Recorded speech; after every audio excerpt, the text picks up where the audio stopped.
Ayan sir, good evening po. Ayan, so nakagawa na po ako ng proposal. Ayan, and I'm going to share to you kung ano po yung proposal na nagawa ko, which is yun po yung pag-uusapan natin ngayon. No? Actually, kanina na nag-usap po tayo, ang sabi niyo po is gusto niyo ng take 4,000 pesos sa dalawa niyong anak. No, pakita ko lang po sa inyo sir. Actually, apat po yung ginawa ko para at least meron kayong option pa rin. Ayan. So, ito po, share ko lang po yung screen ko. Okay, so ito po kay Jade tsaka kay Kate. Ayan, so si Kate po yung pangalan yung prinsesa, yung anak niyo po na 6 years old. So 48,000 siya per year. So pag dinivide natin siya by 12, that will be only 4,000 pesos per month. Same lang din po kay Jade na 2 years old. 48,000 din po siya per year. Pag dinivide mo po siya sa 12, that will be 4,000 din siya per month. Now, tingnan natin sir yung sa protection nila. So meron din silang protection, insurance, life insurance, death benefit which is 3 million. Ganun din naman kay Jade, no? 3 million din. And then 1.5 for the total and permanent disability. That's 1.5. Death and disablement, 1 million. And then meron din silang regular payer waiver. No? Sa, kapag ibig sabihin, if ever po kayo yung mawala, libre na po yung insurance nila for the rest of the life. So hindi na po kayo magbabayad nun. So ganun din po sa, so wala naman sila pinakaiba sa protection. No? So dun sila magkakatalo sa benefits po dun sa magiging college funding nila, which is yun po yung target no, na magkaroon sila ng magandang college funding, no. So for 4,000 pesos per month by the age of 20 years old, after 14 years ng paghuhulog, sir, kay eto po kay Kate po ito, no, kay Kate na 6 years old, meron na po kayo naipon na 900,000 for saving 4,000 pesos per month. No, so 900,000, pwede na rin naman, no? So okay na rin naman siya 900,000 after 14 years po, no? Pag edad niya ng 20 years old. Okay, paano naman po yung kay Jade? Tingnan natin yung kay Jade po na 2 years old, no? By the age of 20 years old, meron na siyang naipon na almost 1 million, 1.3 million, just to be safe. Safe saying lang po 8%, no? So, dito naman nasa 800,000 po, 4,000 pesos per month. Ngayon, sir, magkakatalo po yan dito. Kasi nga, dito sa plan na to, sa unang taon, sir, wala kayong mawi-withdraw. No? So, yan. So, unang taon wala kayong mawi-withdraw kasi nga, binabayad siya sa insurance. Ito naman din po, ganun din siya. So, sa dalawa niyong anak, kung 4,000 pesos per month, sa unang taon, wala po talaga kayong mawi-withdraw. Ngayon, sir, meron akong isang, um, tawag dito, meron akong isang isasuggest sa inyo. No? So, ito naman, sir, 15 years lang siya to pay. Okay, so ito 15 years lang siya to pay. Pero sir, mas malaki nga lang yung premium natin dito. Pero 15 years lang siya. Ito kasing dalawang to, sir. Ito, lifetime to save kasi siya. Until such na buhay sila, pabayaran nila to. So ibig sabihin, pwede naman silang sila na yung mag-continue pagka may trabaho na sila. So for example, gusto nilang i-continue yung plan, pwede naman po yun. Okay din naman po yun. No, pero ito kasi sir, ang maganda dito, 15 years nyo lang siya babayaran. Pero 85,000 siya per year. Kung i-divide mo siya by 12, that will be 7,100 plus, no? So, kung divided by 12, ganito kasi siya, 85,660 divided by 12, that will be 7,138 lang naman. So, para ka lang nagdagdag ng 3,138 doon sa 4,000 pesos per month. Pero 15 years na lang siya. So, ito kasi sir, until age 100 po kayo maghuhulog niyan. Siyempre, hindi naman po kayo maghuhulog until age 100. Sabi ko nga, pwede naman sila magtuloy kung yun lang talaga yung budget for now. No? Pero ito kasi sir, 15 years lang siya. So, tingnan natin yung difference, no? Doon sa protection, parehas lang naman, wala namang pinagkaiba. So, skip ko na lang to sir, no? Okay, tapos dito tayo sa education plan.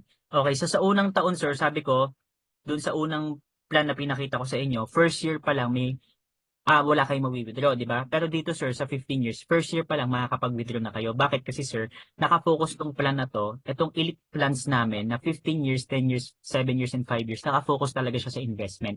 Compared dito sir, ito kasi, hindi siya masyado nakafocus sa investment. Kaya mas mura siya.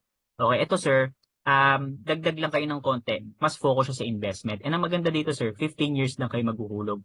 So, if titingnan natin yung long run, yes, medyo mahal siya sa umpisa, pero pag tiningin mo in the long run, no, pag tiningin mo yung brighter side, sir, para mas makakatipid kayo dito and mas makakamura kayo. Why, sir? Ganito kasi siya.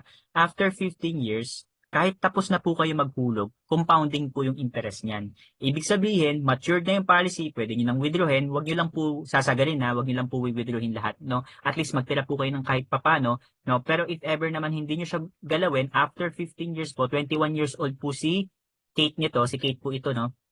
Ayan po, si Kate, no? So, ni-scroll up ko lang. Kate D. Gulmatico, 6 years old siya ngayon. After 15 years, 21 years old na siya, so talagang pasok na pasok sa college funds, meron kayong 2 million, no? Just safe to say, 8% kasi ito. Sabi natin safe to say, meron na kayong 2 million for her na pwede niyang gamitin sa college funds niya. Gusto niya mag-doktor, gusto niya abogado, gusto niya gusto niya magpiloto, depende sa kanya kung ano man yung trip niya, at least masusunod yung gusto niya. 'Di ba? Pero sir, eto if ever na hindi niyo naman kailangan by that time, compounding yung interest niyan. Ibig sabihin, if hindi niyo naman siya withdraw after 15 years, on the 16, 17, 18, so on and so forth, lumalaki pa siya. Kahit tapos na po kayo maghulog ng 15 years. Yun, ganun po siya kaganda, no? And by the age of 26, no, pag 26 years old na siya, nasa 2 almost 3 million na po siya. No? Hindi na kayo naghuhulog nito, sir, 16 hanggang 20th year, hindi na kayo naghuhulog yan. Pero tumutubo pa rin yung investment nyo, nag-grow pa rin yung money nyo because of compounding interest sa stock market. And kapag nag-65 years old yung anak nyo, grabe ang laki na naipon, 66 million, pero 15 years lang siya inulugan. So kung titingnan mo, sir, parang mas makakatipid ka talaga dito. Pero again, sir, hindi ko naman sinasabing ito na talaga yung kunin mo, pero if ako yung tatanungin mo, suggest ko, ito na lang talaga. Kasi nga, sir, if kaya naman natin, hindi naman ganun kabigat sa bulsa, no? So dagdag lang tayo at least siguro 3,000 per month sa ano nila, sa kung titingnan mo, sir, 3,000 per month, 15 years na lang siya, sir.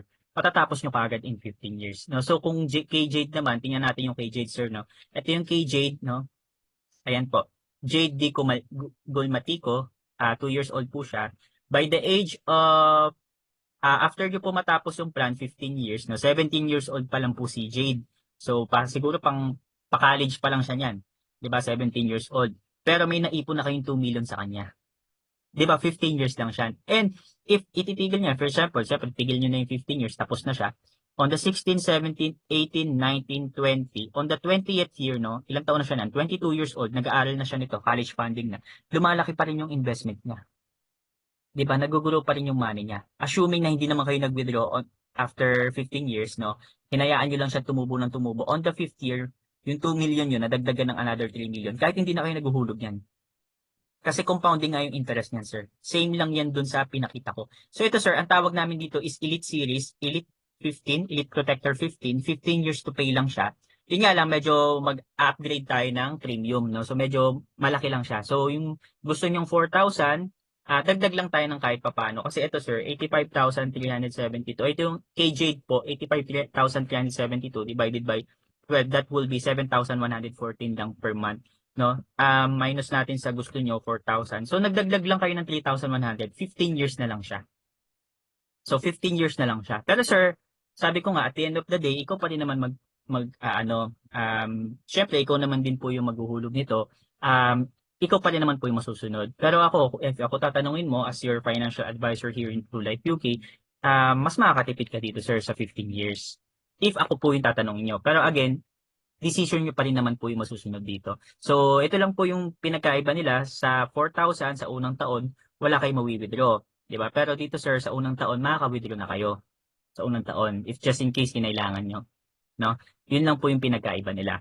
Sa benefits, sa protection, wala namang pinagkaiba, parehas lang. Pero sir, mas magkakatalo siya sa education funding. Kasi kung talagang education funding mo, isasuggest ko sa'yo, mag 15 years ka na lang. Mas malaki yung maiipon mo, and at the same time, in the long run, mas makakatipid ka. Kasi 15 years nga lang siya, after 15 years, compounding na yung interest niyan. Pero sir, kung ang kaya lang talaga natin is ito, okay din naman siya. Wala namang problema doon. Kasi after naman natin matapos yung, sabi natin, 18th year kayo naghulog, no, may 1.3 pa rin naman kayong makukuha for the education funding. Withdrawable din naman siya, sir. Wala namang pinagkaiba. Palas naman silang withdrawable. Ang akin lang, sir, mas makakatipid kayo dito kasi nga, after 15 years, tapos na kayo maghuhulog. Pero tuloy-tuloy pa rin po yung paglaki ng money nyo. So, yun lang naman yung nagkaiba. Again, sir, let me hear your decision. And then bukas po, submit na po natin. No? So, kung mas gusto nyo po itong 15 years, ang total po natin is, ito po siya, no? So, kung 15 years po siya, 85,660 plus, magkaiba kasi siya eh. Kay Kate kasi medyo mahal kasi 6 years old na siya. Pero yung kay Jade po, medyo mas mura siya. 85,372 na lang. 85,372 lang yung kay Jade kasi 2 years old lang siya. So, nabawasan lang ng mga 300s po. So, plus 85,372. So, sa dalawang anak nyo po, total po is 171,000. Plus, itadagdag po natin yung sa'yo, tsaka yung sa asawa mo. So, all in all, sir, nasa 2,400, 2,000, 243,000 po. Ayan, and 32 pesos in total. Pero sir, ang maganda dito, 15 years lang po yung dalawang plan na nakapaloob dito sa apat. So, kung ang goal lang na, syempre, anak natin to, ayaw naman natin siyang tipilin, no? So, if gusto niyo po talaga ng mas malaki yung may ipon para sa kanila, so wag niyo na tipilin yung anak niyo, sir, kung kaya niyo naman, sir. Pero kung di naman kaya, sir, edi stick po tayo dun sa sinabi niyong 4,000 na lang per month. So, yun po. Pero kung kaya naman, sir, if kaya naman, hindi naman ganun kalaki, and tingin niyo makakatipid kayo after 15 years kasi compounding naman yung interest, let me know, sir. Ayan. So yun lang naman sir, share ko lang. So let me know your decision. Tomorrow po i-submit po natin yung application nyo. So ganito lang siya sa-submit sir. Pakita ko na rin sa inyo since naka-share screen ako. So dito natin siya isa-submit. Ito yung pangalan ko, nandiyan naman yung pangalan ko, Mark Jerel Bulak Pichay.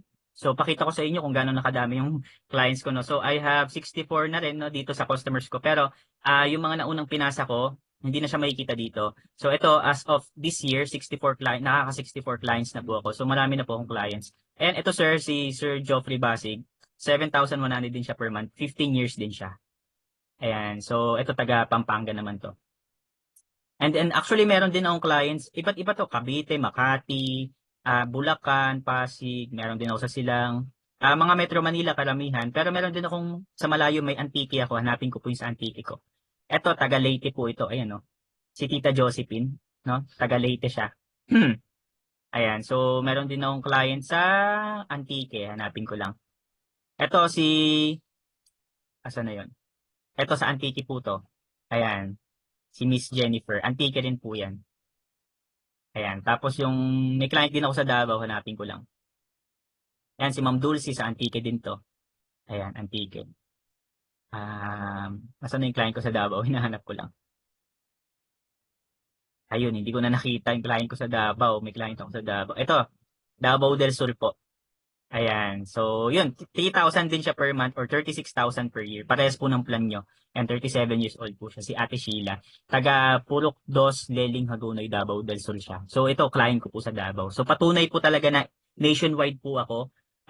Nagbebenta po talaga ako hanggang Davao. Basta nasa Pilipinas kayo, sir. May mga clients din akong OFW. So, yun lang naman sa akin, sir. If may questions po kayo, please let me know para at least, di ba, mapag-usapan din po natin. So, yun. Suggest ko, sir, mag 15 years na lang kayo para at least in the long run, makikita nyo, mas makakatipid kayo doon. Pero kung hindi nyo naman kaya, stick po tayo dun sa gusto nyo na 4,000 pesos per month. Isend ko rin po sa inyo tong mga files na to para may copy po kayo. So, bukas po, submit na po natin. Thank you so much and God bless. Bye-bye!